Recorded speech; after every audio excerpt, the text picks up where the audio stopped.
So thank you for joining our Teach It Forward session. Our topic today is feedback for learning. There's a bit.ly link in the bottom left corner of your screen that you can use throughout today's presentation. We have three amazing educator superheroes joining us today from elementary, middle, and high to share their stories of how they use Gradient with their students. My name is Katie and this is Kate. We'll be facilitating today's webinar. You're not going to hear from Kate too much. She's slightly lost her voice, but she will be on the chat and answering any questions that you have along the way. Our session format follows these guidelines. So we review the goals that each teacher had for using Gradient in their classroom. They talk a little bit about what they tried, what their original plan was, and how that worked out. And then they pass along any tips to teach it forward so that all of you watching out there can get great ideas about how you could use Gradient differently. So these are our presenters today. We have Amy, Rebecca, and Rebecca joining us from all over the country.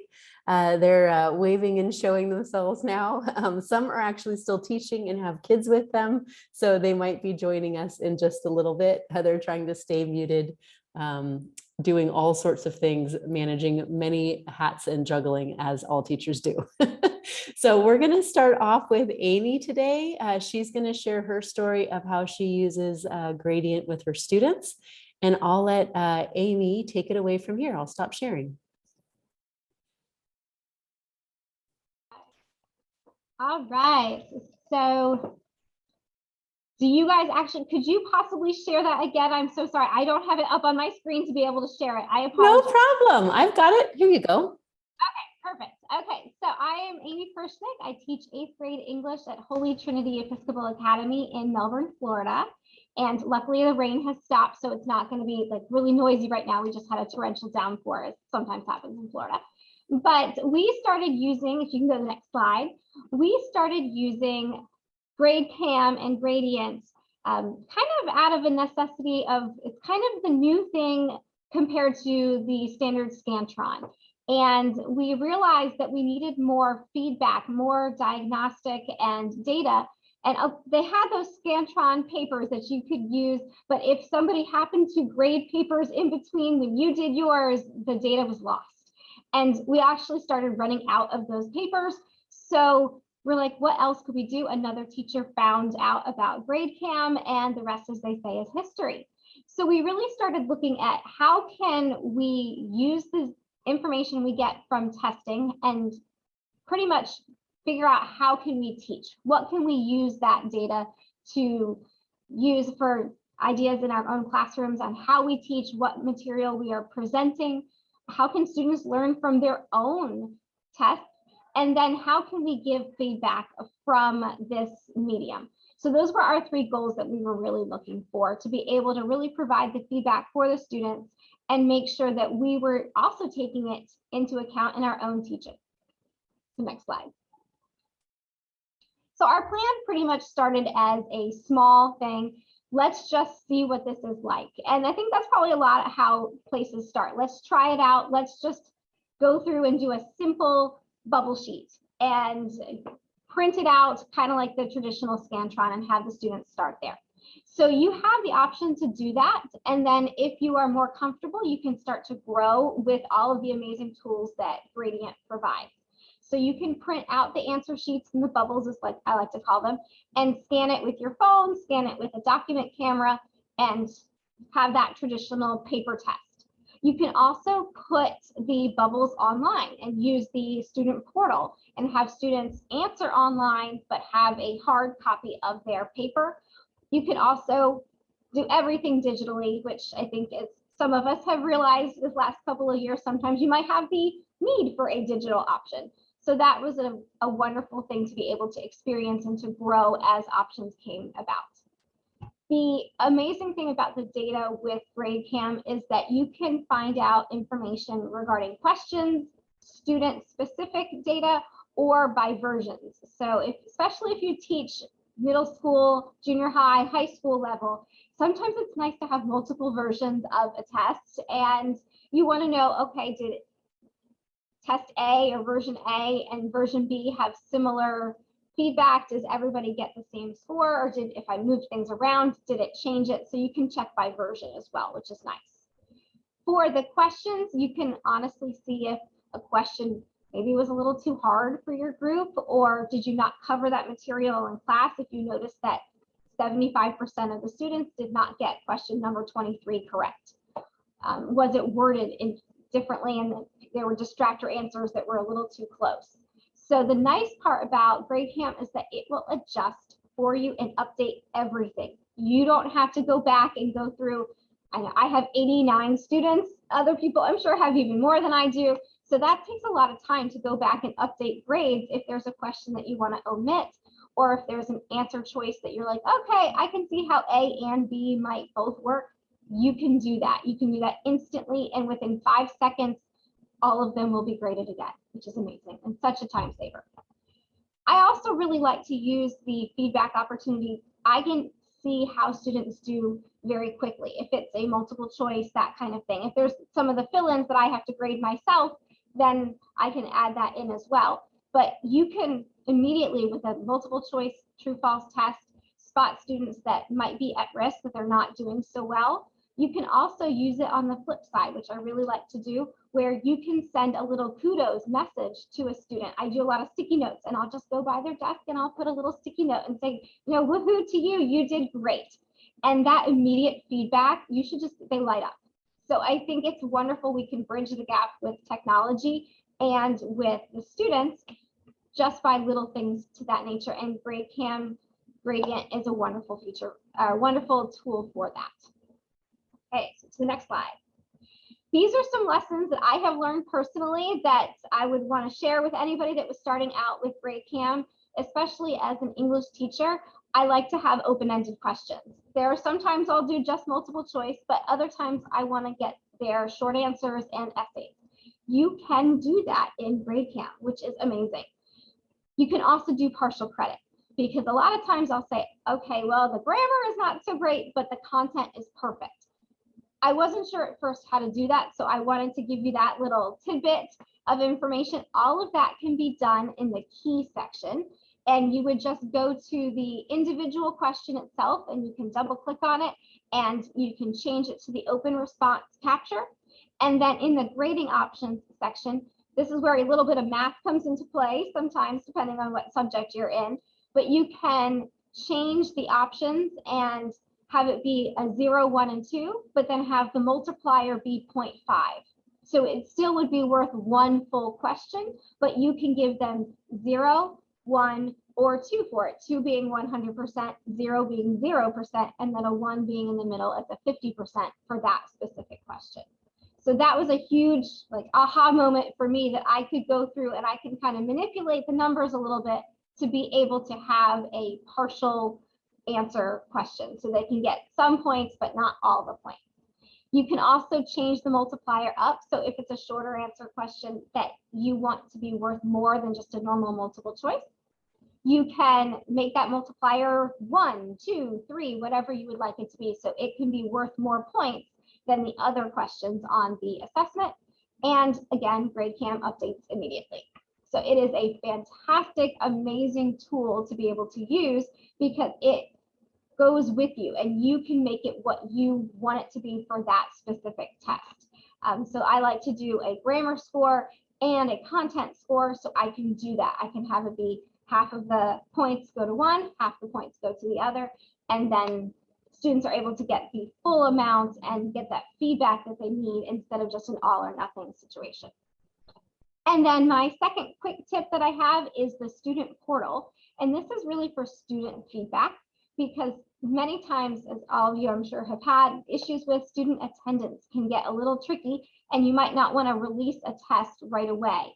However, you can give feedback to the students. They can go back into their student portal and either view just their answers, view their answers with the correct options next to them, or view the answers with the test itself if you happen to have used the student portal and put the PDF of the test up.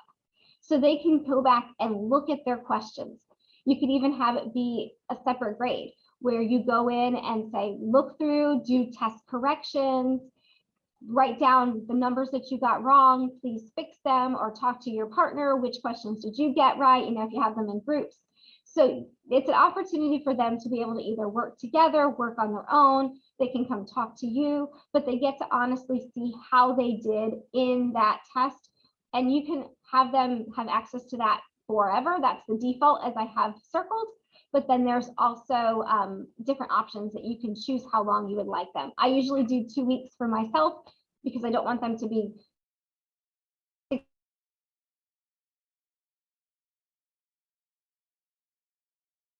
Oh, it looks like we lost Amy for a second. Is that just me? Nope. Okay. Well, maybe Amy lost audio for a second. So I think she was almost done sharing her amazing tips. I think what's great about her story is that she started with replacing something she was already using and then kind of grew into all the gradient tools that are available. So that's a great tip to pass along. You don't have to try to take on everything at once.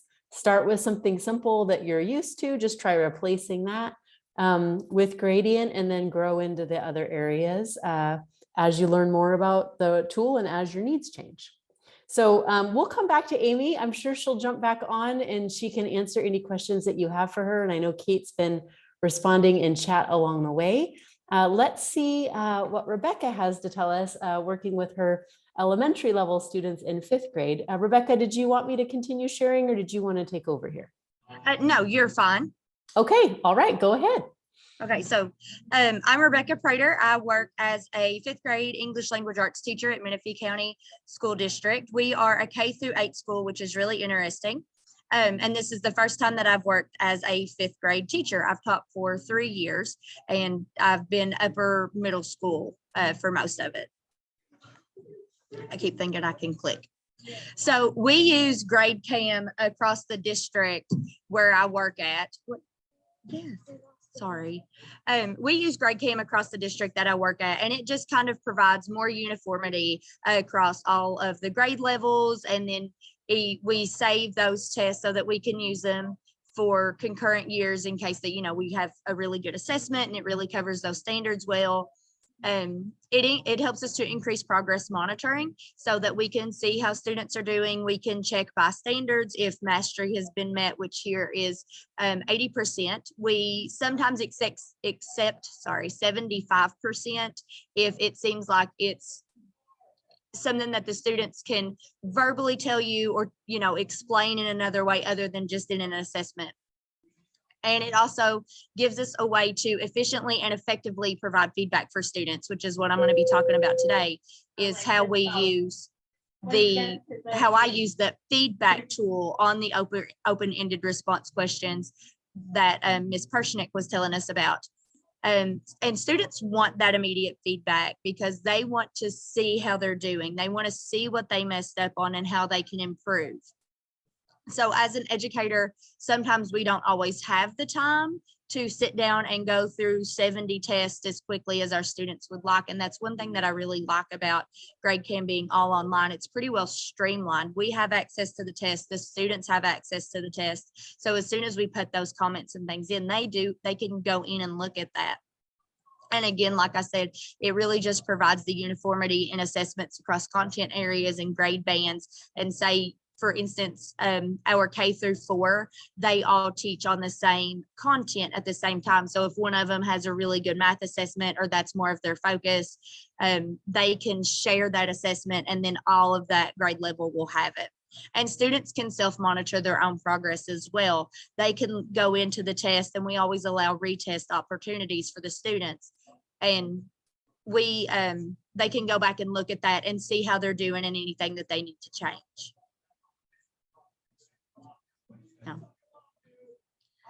So like I said, we use GradeCam district-wide, and as a new teacher to this district, we've had a few trainings on GradeCam and ways to implement it and how we use it to track data. And we actually have in our lesson plans a template that we follow on standard mastery, low scoring questions, high scoring questions, and things like that. So it's been really useful. And I lost my train of thought. It's been really useful to help us just in gathering that data and things like that. So we were prepared to use the GradeCam gradient through the summer. We had a new teacher cadre. The first time I assigned an assessment, I did almost every single thing wrong, just because there are so many options and things like that. After I put in a couple on my own, I realized the things that I had done wrong, and I asked for help in areas that I really wasn't sure of. And just as Ms. Pershnick told us, she allows her assessments to be open like forever as a review, and I do the same thing.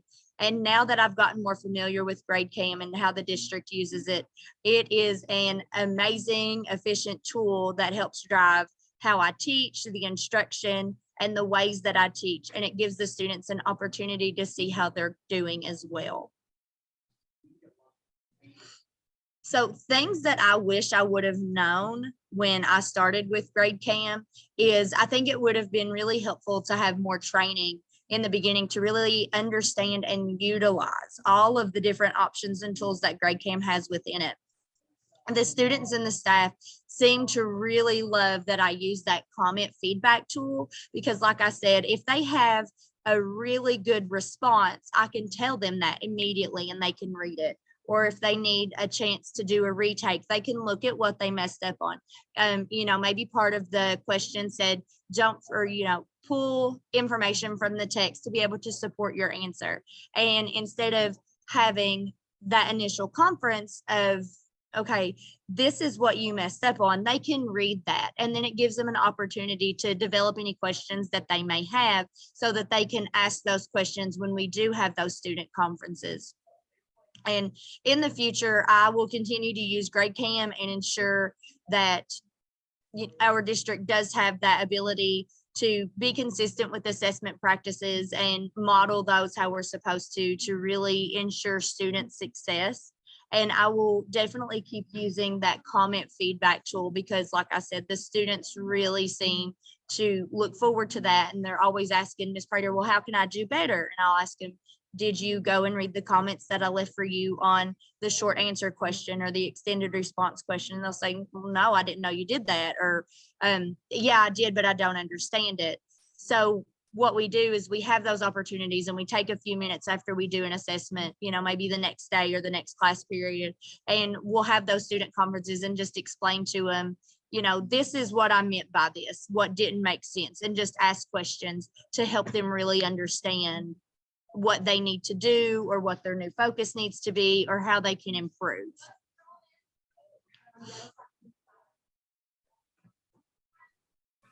Thank you, Rebecca, for sharing. And I know you're managing your kids as you're sharing, so you're doing a great job. Oh, thank you. I had several asking me questions and I'm like, guys, please just wait a second. I did want to bring up something that Kate had posted in our chat as you were talking. And I think as Amy was speaking too, you mentioned that feedback option. So I'm pulling up our tutorial that walks folks through the feedback option that you have available to you when you're inside of an assignment and you've used the student portal or used our online access tools. Within the questions itself, when you're doing your by question grading, you can see the little feedback icon that Kate has highlighted there for us in the support document. So this is the area that you're talking about, that you're able to type in a quick response to your students.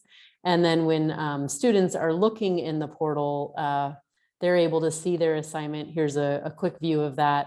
And they're able to see that teacher feedback that you've typed in, depending on the review settings that you're using. And it sounds like another one of our attendees had a question about, how can you possibly keep your test online and open for that long? Doesn't that mean you can't use it anymore? So I'll let you, Rebecca, respond to that. Do you, from year to year, and I know you're kind of new to using this, but have any concerns about, hey, I let my 5th grade class from this year see it. Are they going to pass that on to another class, or can I use this? Or are you going to modify it every year? What were your plans around that? Well, I have the intention of modifying it from year to year. So I feel like if the questions are generally the same, you can maybe change some of the wording around. As long as it still makes sense for the students, I don't foresee anyone going in and, printing those copies of the test or anything like that, because we always save them as a PDF. Of course, they can download it and pass it on. But I don't see it as an issue in the district that I'm in. And again, you have that option to change the test as you go. And I think someone even mentioned that they can be modified. I was trying to find it here. I thought it was in the chat somewhere. Maybe. I think Kate mentioned cloning it, so you can clone the test Yeah. and then just change the key. Yeah, so you can, change those answers around, put them in a different order or something like that. Change the question order. There's several different options, but just having a good base assessment and being able to go back and look at that as an educator and say, wow, these students really tanked this question. Was it something I did? Did I not cover it well enough in the class? Was it just worded funny? Or even if you have like duplicate questions, which I did once by accident, my admin caught it in a PLC. It happens. And she was like, well, if you would have went back and looked over that before you posted it, you probably would have caught it, which is true. But just being able to go back and look at them for me is very beneficial. And then students being able to go back and look at them too, especially, as you do like towards the end of the year reviews and that kinds of thing, they have that information there that they can go back and look at. Yeah, that's great, especially for conferences. I would Yes. imagine that would be a nice tool to have. Yes. Well, thank you. Thank you so much. I get to pass it over to our other Rebecca.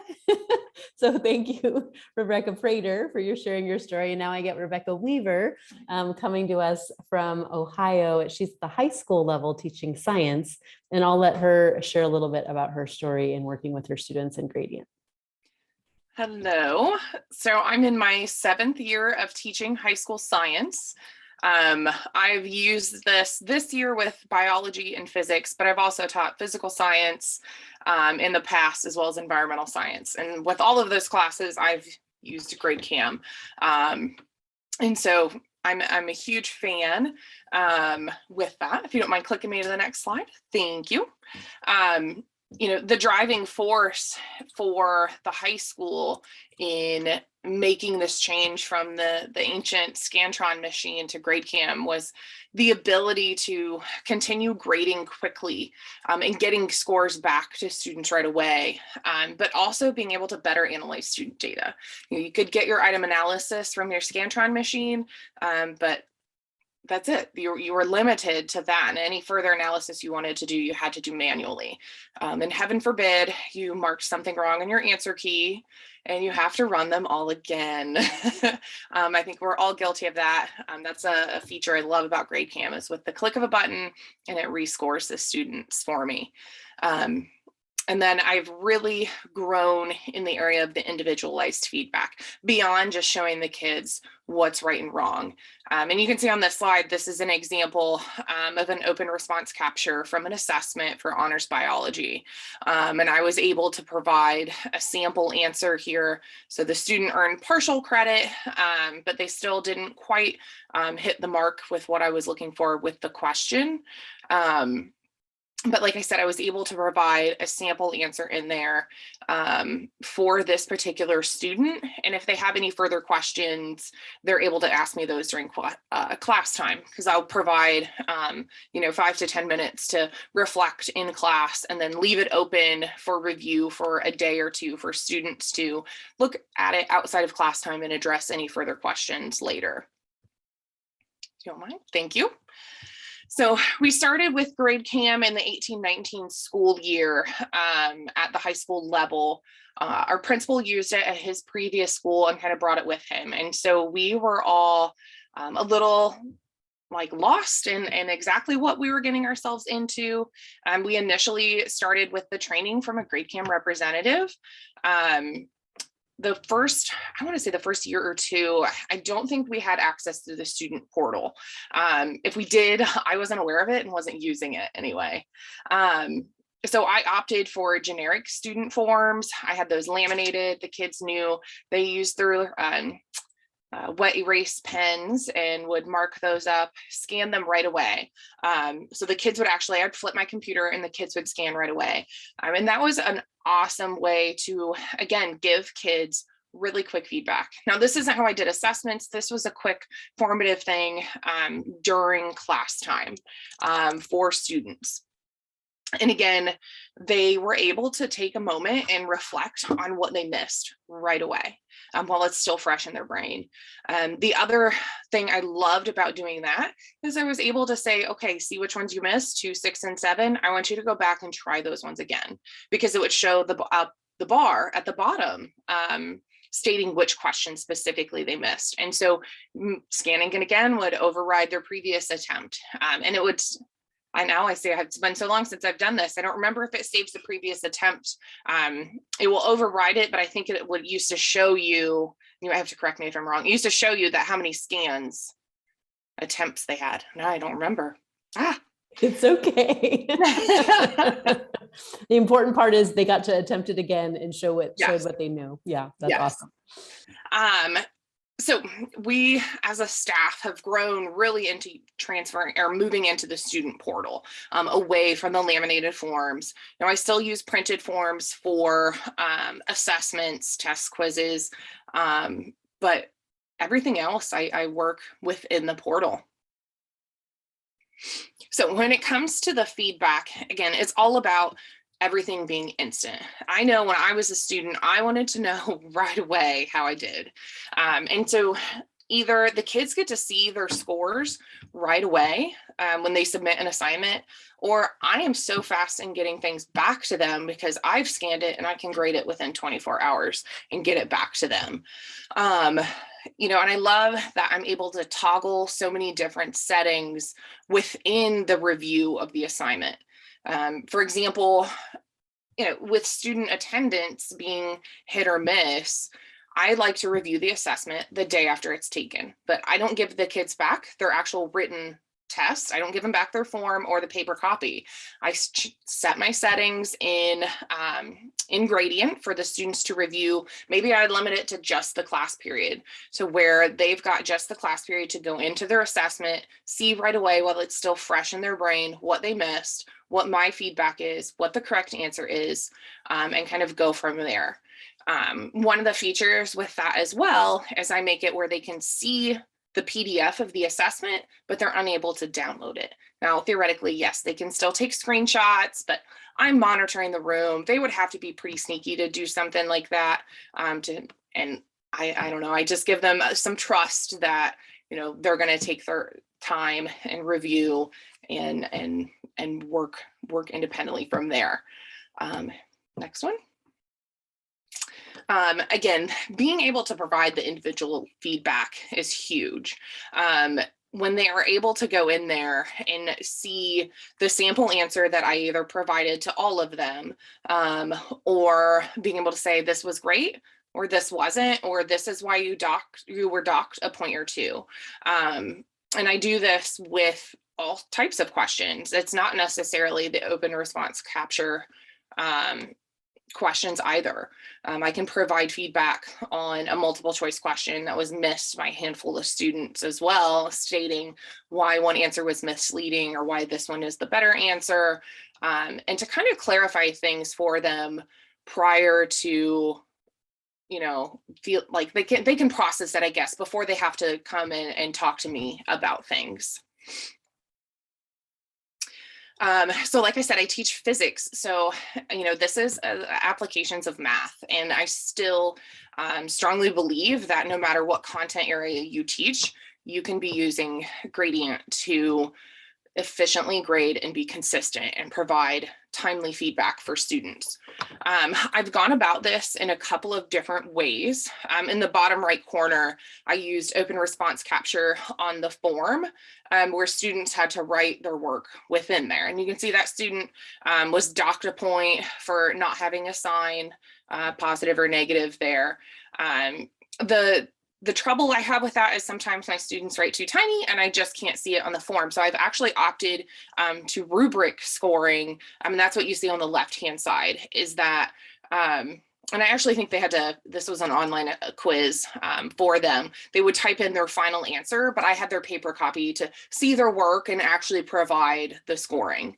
And just like Amy brought up earlier regarding the multiplier, my physics students initially on their forms saw that a written response question was worth 8 points, and they about had a heart attack. So like that is like, you know, a quarter of the test. I'm like, well, there's a multiplier in there. It's actually like a quarter of that, you know, so I had to kind of explain, you know, this allows me to give that partial credit for you all. And once they understood that, they were like, oh, okay, because they were sweating it. They're my high achieving go-getters. And so they stress very much about a quarter of a point or a point. So even with, again, written response or multiple choice, providing that feedback in the student portal is just so much more efficient. Especially when the same questions missed over and over. I love being able to just copy and paste the teacher feedback, right? Because 9 times out of 10, your handful of students that missed the question missed it for the same reason, or missed it in the same way. You know, I don't have to write the same thing 10 times, copy, paste, and it's easy peasy to go through and grade by question. I have interactive notebooks for my students, even at the high school level, to help them stay organized and keep everything all in one place. One of the things that I have used in the past is this printing the student exam report. So that way they had that outcome with their paper copy of the test, and could see what they got right and what they got wrong. The only thing that is a drawback of doing this is that it doesn't provide the individual student feedback. So if I, for example, number 1 was an open response question, and I provided feedback there, it's not going to print that on that exam report. So that's just something to be aware of if you're using that feature. But still want to print the exam report, you may have to have the students manually make comments on the exam reports for their notebooks or however you help them stay organized. Now, like I said, my physics students are very academically competitive, which is fantastic. And so this is one of the things that they actually really like, is looking at well, this is biology. My physics are the same one. I guess I didn't include the same example, but regardless, they like to see how they do compared to everybody else. So this I would project up there. There's no names. The only thing that identifies it is the class periods. And so the kids can see who did what and where. And obviously I've got that huge red chunk in the middle that's concerning. Questions 7 and 8 were rough. And so we can talk about those specific questions. You know, number 2 was clearly a really easy one, or we covered that content really well. But again, going through this whole group data analysis, the kids really get into this because their competitive side comes out and they like to know kind of where they fall with their peers. And so I like to just take those screenshots and put it in so they can see the average and the statistics and kind of figure out where they are with things. Lastly, I love to, again, look back and reflect on prior years. So in the terms, if you're looking at the review of the assignment, you can select all terms. And so when I reuse certain assignments throughout the years, I've used this particular one for 3 years with different physics classes. I can see how everyone has performed. And I can see, you know, if I changed something, if we did a different lab, if we did a different notes presentation, if I changed the order of how I taught things, how did that affect the outcome on this assignment that I consistently use?